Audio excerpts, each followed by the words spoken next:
Good morning +2 class. बेटे आज जो है यूनिट 7 का हम जो करते हैं ओजोन, जो आपका लास्ट मैंने टॉपिक करवाया था। तो आज का जो नेक्स्ट टॉपिक आपके पास आता है ऑक्सीजन फैमिली का जो सेकंड मेंबर आता है वो आपके पास क्या आया था, सल्फर। तो आज बेटे इसी के बारे में हम स्टडी करेंगे और इसकी जो है प्रॉपर्टीज देखो। मैं आपको अगर रिमाइंड करवाऊँ तो आपके पास ऑक्सीजन फैमिली के अंदर क्या क्या था, ऑक्सीजन, सल्फर, सेलेनियम, टेलुरियम और पोलोनियम। अब हमने जो है इसको एक ही ग्रुप के अंदर ऑक्सीजन फैमिली के अंदर क्यों रखा है, क्योंकि इनकी सभी की प्रॉपर्टी क्या है कि लास्ट जो इलेक्ट्रॉन्स है ना वो किस में जाएंगे, पी सब शेल के अंदर जा रहे हैं। तो यहाँ से हम क्या करेंगे, ऑक्सीजन को ये फॉलो करते हैं, इसलिए हम इसको क्या कहेंगे, ऑक्सीजन फैमिली हमने इसको बोला था। अब हम ये स्टडी करेंगे इसके अंदर कि ऑक्सीजन को अगर फॉलो कर रहा है तो सल्फर की आपके में सल्फर ही है। वैसे तो देखो इनके प्रॉपर्टी आपके पास रीजनिंग के क्वेश्चन आ सकते हैं, लेकिन जो सल्फर और ऑक्सीजन है इनके कंपाउंड्स की फॉर्मेशन आएगी। तो अगर हम बात करते हैं बेटा आज सल्फर की, तो सल्फर सबसे पहले तो अगर हम इसमें बात करें तो इसके जो स्ट्रक्चर्स हैं या सल्फर जो है इससे जो ऑक्सीजन से बहुत ज़्यादा डिफरेंट है। एक तो आपको जो है प्रॉपर्टीज़ बता दो, मैं सेकंड जो है मेंबर है ऑक्सीजन फैमिली का, सेकंड मेंबर है। इसके बाद अगर हम इसकी इलेक्ट्रॉनिक कॉन्फ़िगरेशन देखें तो क्या आती है बेटा इसकी 1s2 2s2 2p6 3s2 3p4, ये इसकी इलेक्ट्रॉनिक कॉन्फ़िगरेशन आती है। अब इसके कंपैरिजन हम करते हैं ऑक्सीजन से। ऑक्सीजन जो है अपना जो है ऑक्टेट एक्सपेंड नहीं कर सकता, लेकिन सल्फर जो है अपना ऑक्टेट एक्सपेंड कर सकता है। ये सबसे पहले तो ये आगे। सेकंड इसमें आपके पास क्या है, ऑक्सीजन का साइज जो है वो बहुत छोटा है, लेकिन सल्फर का साइज क्या है, बड़ा है। ठीक है। इसके बाद आपके पास अगर बात करें तो बेटा ऑक्सीजन की हाईएस्ट इलेक्ट्रोनेगेटिविटी होती है। ऑक्सीजन मतलब हाईएस्ट तो नहीं है लेकिन सल्फर से ज़्यादा है। यह हाईयर इलेक्ट्रोनेगेटिव एलिमेंट है, लेकिन सल्फर जो है इतना इलेक्ट्रोनेगेटिव नहीं है।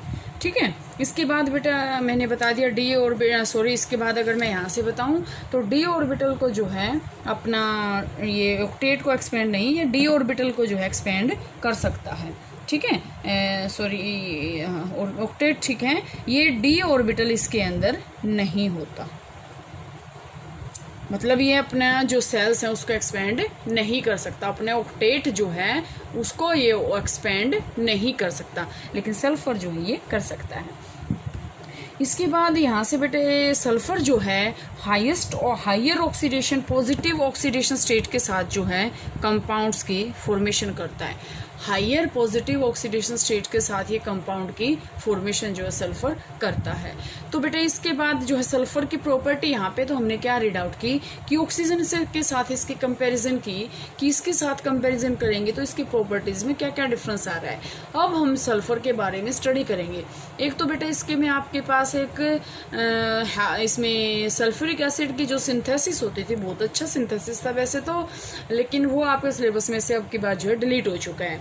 तो बेटा सल्फर को स्टार्ट करते हैं।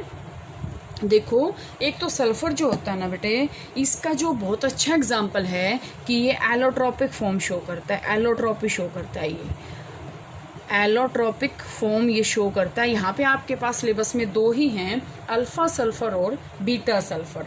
अल्फा सल्फर को हम क्या कहते हैं, अल्फा, या फिर हम क्या कहेंगे इसको, येलो रोम्बिक। अल्फा सल्फर या फिर येलो रोम्बिक।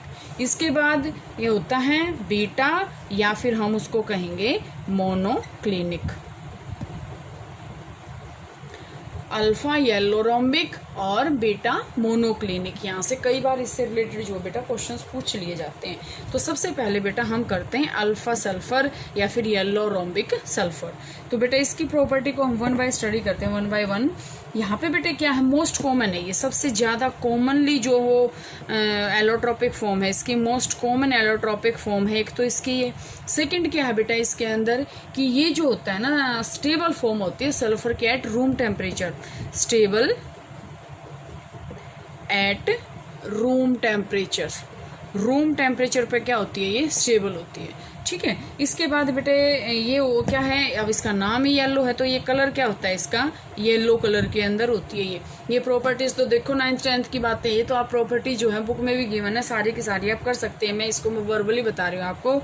येलो कलर होता है, स्टेबल एट रूम टेम्परेचर होती है। मोस्ट कॉमन जो है एलोट्रॉपिक फॉर्म होती है अल्फा, सल्फर या फिर रोम्बिक या फिर येलो, ठीक है। येलो कलर है। मेल्टिंग पॉइंट ये आपको नोट करना है, मेल्टिंग पॉइंट इसका होता है बेटा 385.8 केल्विन, ठीक है। और अगर हम इसकी बात करते हैं स्पेसिफिक ग्रेविटी की, तो स्पेसिफिक ग्रेविटी है बेटा इसकी 2.06।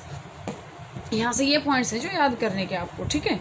इसके बाद बेटा क्या है कि इसके क्रिस्टल बन जाते हैं। सेकेंड और उसके जो मेन इंपॉर्टेंट है वो क्या है कि ये जो होता है ना रोम्बिक सल्फर, ये इनसोल्यूबल होता है वाटर के अंदर, इनसोल्यूबल इन वाटर।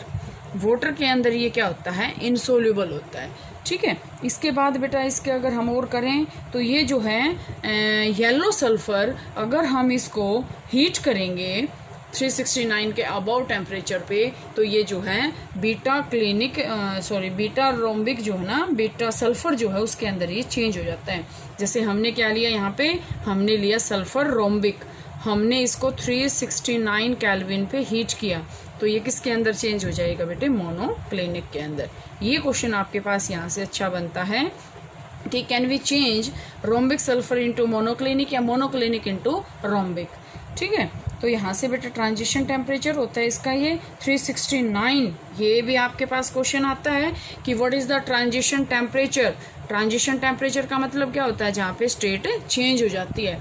369 केल्विन जो है सल्फर का जो है ट्रांजिशन टेम्परेचर यहाँ पे आएगा। इसके बाद बेटे हम करते हैं मोनोक्लिनिक या फिर बीटा सल्फर की। तो मोनोक्लिनिक के अंदर आपके पास क्या आएगा, देखो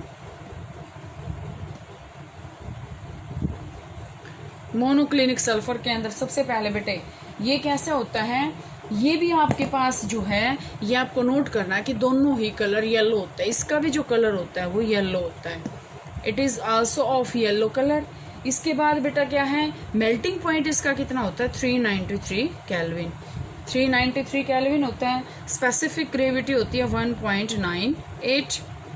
यही पॉइंट आपको नोट करने, और आपसे कोई ये नहीं पूछेगा कि हाँ सल्फर के एलोट्रोप्स कौन से हैं, ये आपको मेन पॉइंट है याद करने हैं। ये सोल्यूबल किस में होता है, कार्बन डाई सल्फाइड के अंदर, CS2 के अंदर, ठीक है। यहाँ से ये क्या है CS2 के अंदर क्या होता है, सोल्यूबल होता है। और इसका बात करें तो बेटा शेप इसकी कैसे होती है, लॉन्ग नीडल शेप जो इसके स्ट्रक्चर्स होते हैं, लॉन्ग नीडल शेप स्ट्रक्चर जो है इसके क्रिस्टल्स जो हैं पाए जाते हैं। तो बेटा ये तो आज हुई सल्फर की बात। इसके बाद जो है हम प्रिपरेशन करेंगे मोनोक्लिनिक की, कर लेते हैं प्रिपरेशन ऑफ मोनोक्लिनिक सल्फर। ध्यान से देखें बेटा, मोनोक्लिनिक सल्फर क्या होता है, ये मैंने अभी बताया था आपको कि रोम्बिक सल्फर को जब हम हीट करेंगे 369 केल्विन पे, तो आपके पास क्या बन जाएगा, मोनोक्लिनिक बन जाएगा। तो बेटा यहाँ से अगर हम सल्फर ले लेते हैं रोम्बिक, और इसको जो है 369 केल्विन पे हम जो है हीट कर रहे हैं, तो यहाँ से सल्फर जो है मोनोक्लिनिक के अंदर चेंज हो जाएगा। अब आपके पास पॉइंट आता है कि इज दिस रिवर्सिबल और इरिवर्सिबल। बेटा दिस इज रिवर्सिबल।